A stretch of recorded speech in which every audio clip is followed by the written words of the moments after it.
Hi everyone, we meet again in YouTube channel Jejaka NLA, and this episode will be Santa Barbara and Solvang.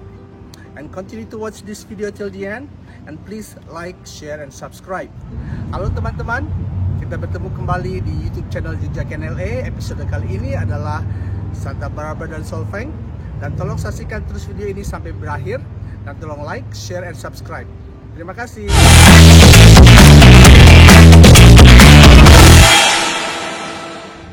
Santa Barbara, nestled between Santa Ynez Mountain and Pacific Ocean, is about 92 miles north of Los Angeles. Santa Barbara terletak antara Gunung Santa Ynez dan Lautan Pasifik, yang letaknya sekitar 145 km di sebelah utara kota Los Angeles. It is known as the American Riviera for its sunny weather and beautiful coastline. Terkenal juga dengan sebutan Riviera dari Amerika oleh kadar udara yang cerah dan matahari yang selalu bersinar dan pantainya yang sangat indah.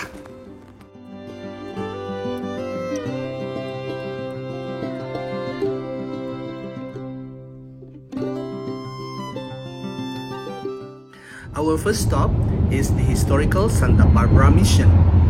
Tujuan yang pertama adalah Gereja Santa Barbara yang bersejarah. Before the arrival of the European explorers, Santa Barbara was home to the indigenous Chumash people. Sebelum kedatangan para pendatang dari Eropa, Santa Barbara adalah tempat tinggal bangsa Indian Chumash. Santa Barbara Mission was established on December 4th, 1786 by Padre Fermin Francisco de Lasuen. It is the only mission under the leadership of the Franciscan Friars since 1796. Gereja Santa Barbara ini dibangun pada Desember 4, 1786 oleh Katolik pastor yang bernama Fermin Francisco de Lasuen. Dan gereja ini merupakan satu-satunya gereja yang masih di bawah kepemimpinan Ordo Fransiskan. This is Moorish fountain built in 1808 as the source of water for lavanderia or laundry. Ini adalah air mancur Moorish yang didirikan tahun 1808 sebagai sumber air untuk mencuci pakaian. Santa Barbara Mission was named after Saint Barbara, a Christian martyr from 3rd century who was beheaded by her own father for following her faith. Gereja ini diambil dari nama orang kudus Santa Barbara dari abad ketiga yang kepala jadi pancung oleh ayahnya sendiri oleh karena kepercayaannya pada ajaran Kristen Katolik.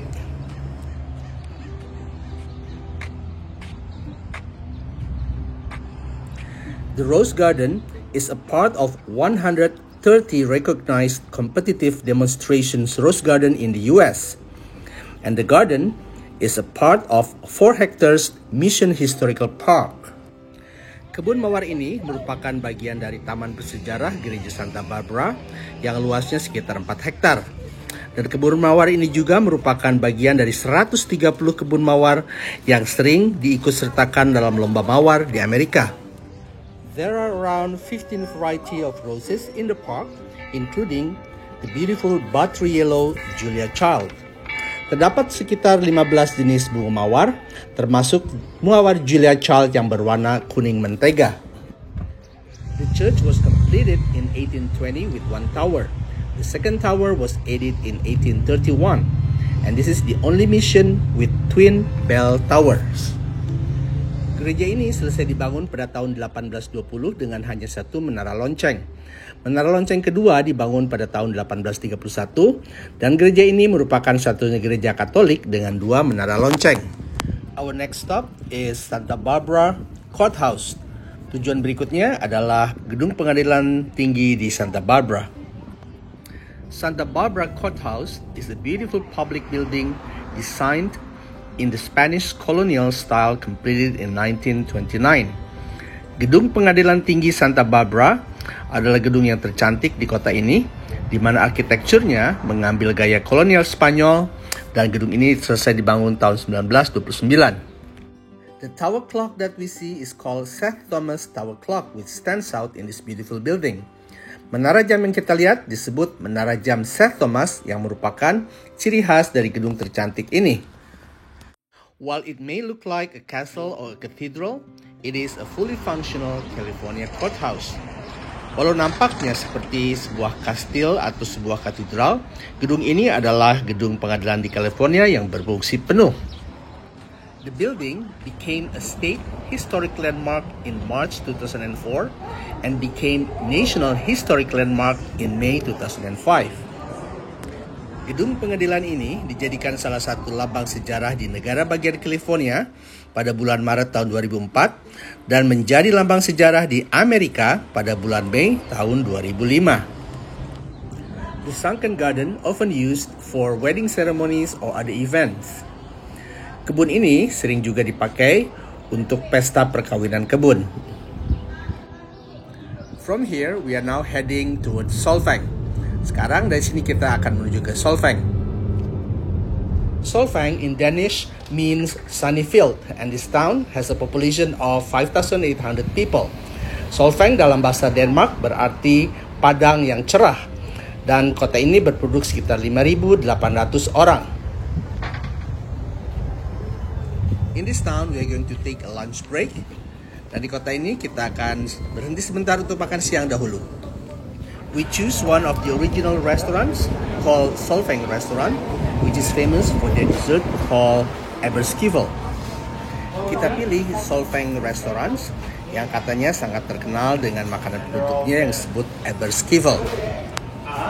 For the main course, we will order several specialty from their menus. Untuk makan utamanya, kita akan pilih beberapa menu khusus dari restoran ini. Hi, look at here. Hi, say hi. So this is what we order. This is the combination plate, bratwurst, and then the Danish meatball, the salad, the fried chicken, the fish and chips, and the tuna melt sandwich.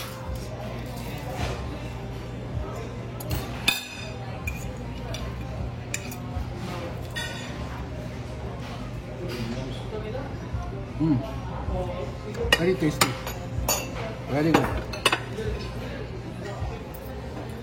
So this is the plate combination, the Danish sausage, and then the Danish meatball, and the sauerkraut, and the mashed potato. And this one, look at this. Ooh, so yummy. This is the Danish fried chicken. Looks very crunchy and very crispy. We'll try it later, okay? Alright guys, enjoy!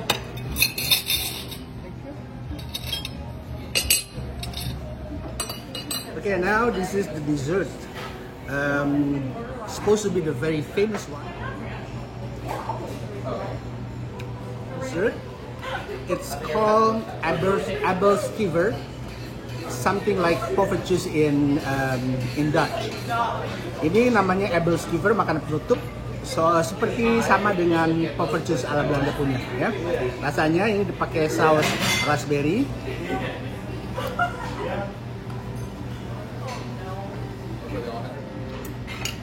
Oke dah. And this is the Copenhagen House, which is the gift store where contemporary Denmark meets traditional Solvang. Copenhagen House ini adalah toko souvenir di mana yang menjual barang-barang bernuansa Denmark digabung dengan tradisional Solvang. Solvang enjoys sunshine throughout the year with clear, warm days and cool nights. Udara di Solvang sangat nyaman, siang harinya hangat dan malam hari sejuk dan matahari bersinar sepanjang tahun. This is the statue of Hans Christian Andersen, the father of fairy tales. Ini adalah patung Hans Christian Andersen, bapak cerita dongeng dari negara Denmark. Solvang Centennial was in 2011 and celebrated throughout the year, including a royal visit by Prince of Denmark, Prince Henrik, on June 11, 2011, which also happened to be the prince's own 77th birthday. Perayaan 100 tahun kota Solvang dirayakan sepanjang tahun 2011 dan Pangeran Hendrik dari Denmark ikut datang dan pas sekalian merayakan ulang tahun yang ke-77 pada tanggal Juni 11 tahun 2011. The giant wooden shoe statue belong to one of the famous shoe store in Solvang, often appear on Instagram. Patung sepatu raksasa ini sering jadikan background untuk foto Instagram. When in Solvang, the visit is not complete without stopping at one of their famous bakeries. Kalau sedang di Solvang, kita mesti mampir ke salah satu toko kue yang terkenal di sini. Arvid Petersen, the founder of Danish Mill Bakery, once supplied the baked good for King Christian X of Denmark. He opened the Danish Mill Bakery in Solvang in 1960, 3 years after he immigrated to the United States in 1957. Pendiri toko kue Danish Mill Bakery ini adalah Arvid Petersen, di mana semasa dia masih di Denmark, pernah mensuplai kue yang lezat untuk Raja Christian ke-10.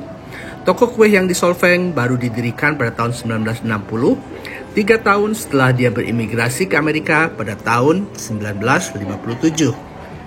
The windmill on Alisal Road is what gives the town that classic Danish charms. Kincir angin di jalan Alisal ini yang memberikan kota ini pesona klasik bernuansa negara Denmark.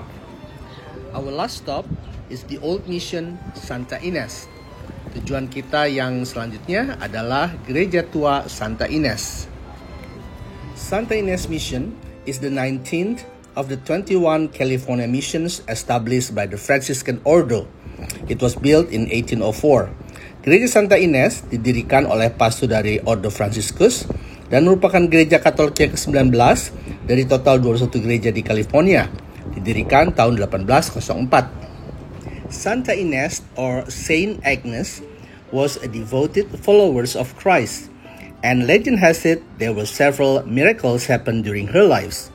Santa Ines atau Santa Agnes adalah pengikut Kristus yang taat dan dalam hidupnya mengalami beberapa mujizat. One of the miracle was when she was forced to strip naked to become a prostitute at the temple of Roman pagan religion. Her hair grew long enough overnight to cover her nakedness and protect her purity. Salah satu mujizat yang terjadi yaitu waktu dia dipaksa untuk telanjang di salah satu pura milik penyembah berhala bangsa Romawi. Rambutnya tumbuh panjang dalam satu malam dan bisa menutupi ketelanjangannya dan menjaga kesuciannya. Okay everyone, Old Mission Santa Ines conclude our video for today. But continue to watch the YouTube channel of Jejaka NLA and like, share, and subscribe. Thank you. Okay teman-teman, Santa Ines Mission ini mengakhiri perjumpaan kita di video ini. Saksikan terus video-video berikutnya dari Jejaka NLA. Tolong like, share, dan subscribe. Terima kasih.